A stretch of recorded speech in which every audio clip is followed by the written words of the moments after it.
Okay, so let us discuss the collegium system for appointment of judges of the Supreme Court. Okay, so as per Article 124 Clause 3 of the Constitution of India, every judge of the Supreme Court shall be appointed by President of India after consultation with such judges of Supreme Court and High Court as the President may deems necessary. Okay, तो देखो ये जो consultation word है ना, इसी के ऊपर controversy निकल के आया, ठीक है.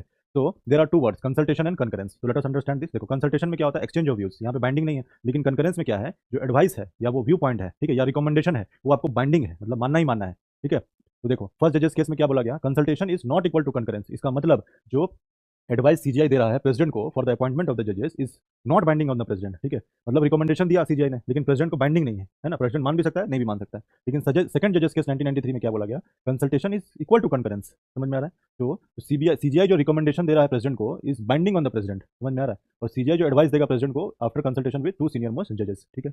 उसके बाद क्या आया, थर्ड जजेस केस. थर्ड जजेस केस कब आया, 1998 में. इसका मतलब इसमें क्या बोला गया, sole opinion of the chief justice of India does not constitute the consultation process, rather he has to consult a plurality of जजेस. प्लुरैलिटी ऑफ जजेस में कितने जजेस आ गए, ठीक है. तो इसमें क्या हो गया, one chief justice of India plus four senior most जजेस, ठीक है. तो CGI will give recommendation to the president based on the advice of four senior most जजेस, एंड इवन इफ टू जजेस gives an adverse opinion then he should not give the recommendation to the president. समझ में आ रहा है. तो third जजेस case में क्या हो गया, CGI has to consult the plurality of judges. A plurality of judges मतलब four senior most judges of the Supreme Court. Okay, so CGI will give recommendation to the president based on the advice received from the four senior most judges of the Supreme Court. And even if the two judges gives an adverse opinion, then he should not give the recommendation to the president. ठीक है. तो ये जो third जजेस case है ना, इसका जो कंपोजिशन है ना, that is CGI plus four senior most जजेस, यही फॉलो होता है एज ए कोलिजियम सिस्टम, ठीक है.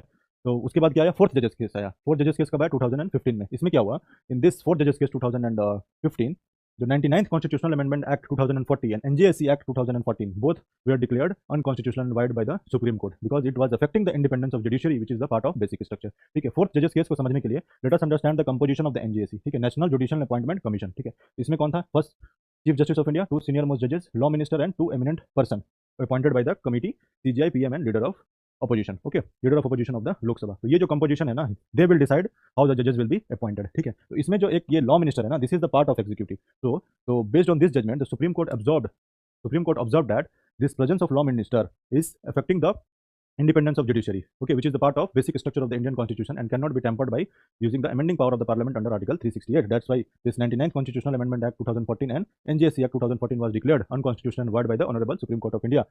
तो अब ये क्या हो गया, null and void हो गया NJSC जो composition है ना. तो original जो collegium system based on this third judges case got revived, or currently collegium system is being followed for the appointment of the judges. So the collegium system was evolved through Supreme Court judgment in third judges case जो कब आया था, 28 October 1998 को आया था, ठीक है. तो collegium system, it is a system using which CGI and a forum of four senior most judges of the Supreme Court recommend appointment and transfer of the judges. तो collegium system किस basis पे आया, this third judges case 1998 में, ठीक है. तो इस judges case के ही बेस पे क्या आया, collegium system आया, through which the judges are appointed. Okay, so this is all about the collegium system. Thank you.